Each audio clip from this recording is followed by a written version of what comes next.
Largest private investor on the island, mining portfolio. It's got critical minerals, precious metals. Amaroq's main asset is a gold mine in the southern part of Greenland. It's also got exploration licenses for copper, rare earths, minerals, these kinds of things. Eldar Olafsson is the CEO of the business and joins us around the table. How does he feel about Donald Trump this morning? Friend or foe? Has it changed? How's like beginning of the year has been a bit crazy. How do you see it? Do you see the situation changing dramatically?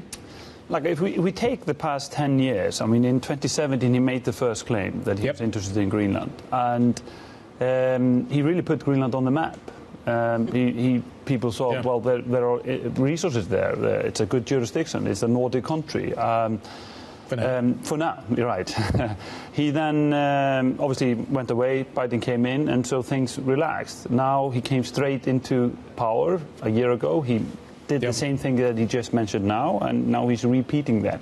Because he doesn't want, I think, lose time to get something done there. And I think that overall is a good thing, because Greenland needs investment, like Sanna was saying. And we as a company, we have Danish investors, we have US investors. We've just opened up the company in May for those two investor groups. And that has been a great support for people to understand that the minerals and the processes. Has there been a pickup in interest from American investors? Yes. So this is having a positive effect on your business? Correct, yes.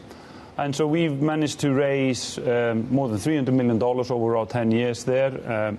As I said earlier, we developed the first gold mine. That's in production. We are now developing a zinc, lead, silver, germanium and gallium mine, which is really important to the US, especially the germanium and gallium. Which has ties to Landry, their special envoy, who's setting up a germanium and gallium processing plant in Louisiana. So this is really, really important that both the Nordic and the US works combined with Greenland. And it's in the end Greenland who takes a decision. We are a Greenlandic company. We work for their interest. But you will need both of these interests to align to make it work there, for sure. Are you an acquisition target at this point? We certainly are the only operator who has developed a mine. We have 300 people working for us. We have rigs, mining equipment. We have good cooperation with government. So yes, we are the player in country that can do things, and we intend to leverage on that. What are the major roadblocks? We talk about the infrastructure, the weather. What do you need to expand your operations? What's holding you back from going further and deeper and producing more and getting it to market? Yeah, no, it's a good point. Like, I mean, the key here in Greenland, like if Greenland was so great, then it would already be developed. So what is great in Greenland? It has high content of minerals per square meter. It's high in the crust. It has a great jurisdiction. But the question is, how do you take it out? How do you fly in and out? So there's a reason that Amaroq has an office in Iceland. There's a reason we fly everybody via Iceland into Greenland. In Iceland, you have processing capability, you have flight routes, you have airports. There's a reason why the Second World War, Americans built up army bases in Iceland and in Greenland. All of this is connected to logistics. So understanding logistics, understanding how you move people in, not only money, but people in, product out, and how you do all of that. Once you crack that nut, you know that this is the best resource base that you can find in the world, we think. I mean, you've set out some of the positives then that the Trump administration's attention on Greenland is doing for the investment climate. Are there negatives around the way that this conversation is happening, or the mood it creates on the ground? I mean, you're more familiar than we are, for sure. You're very connected with the population on the ground then, with all those employees there. Are there negatives around this? I think like the reality, when I'm in Nalunaq, our mine, or in Black Angel, our mine, it's not like, what are you going to invade? Right? There's just a camp there, and who are you going to threaten? So I think the reality of life, I don't think people are really frightened about it. People don't like the rhetoric or the language.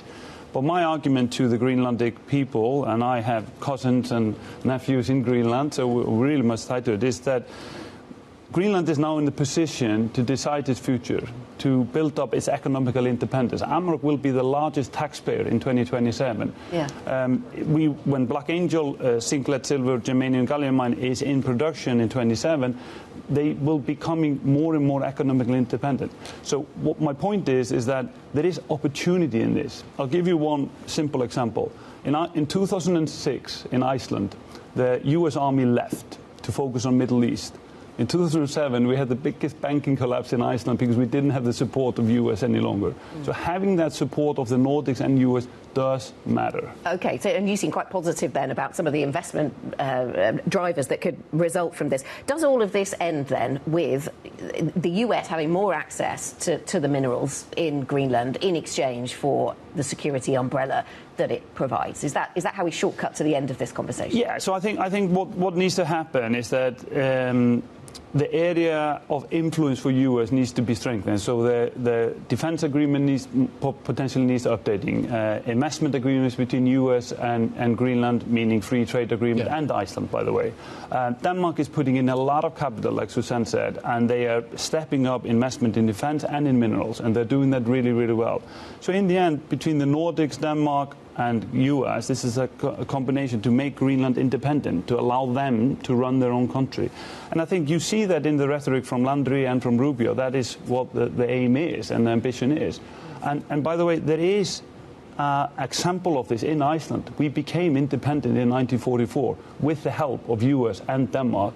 And today we run one of the strongest economies in Europe, and we're the gatekeeper of the Atlantic towards the UK and US. Does it feel Nordic or does it feel? It feels Nordic. I mean, Iceland inhabited Greenland 1,000 years ago. So this is by historical standards, this is quite a Nordic country. Yeah. How would it change if it was American? I think similarly, I don't think you will see so much massive difference. So Iceland sits on this boundary between America and Europe, physically. Like we have two plates coming together. And we are very much American and we are very much Nordic, right? And so I think you see exactly the same in Greenland. So this is, geographically, you have to be both. You have the interest in both nations. You need the logistics to work. Do you understand Trump's desire to own it? Yes. Why do you think? Do you think it's because of the minerals, or do you think it's because of something else? I think it's mainly due to three things. I think it's due to defense. Yep. You just see it right now when the ship was captured, or the Russian ship. This was done next to Iceland. The fighter jets came to Iceland and via Greenland, right? So that is clearly something that he's concerned about. It's about the mineral resources, for sure, and it's about shipping routes, right? So those three things are extremely important, and he wants to make sure that. Do you understand Denmark's pushing back? Do you understand why that? Of course, of course, and Denmark and Nordics and so on are pushing back because we are all in the Nordics. We're a Nordic family. It's a stronger union than actually the European Union, which Denmark is part of, the Nordic Union. We have the same inheritance, same background, and so on. So obviously we are going to back Greenlanders.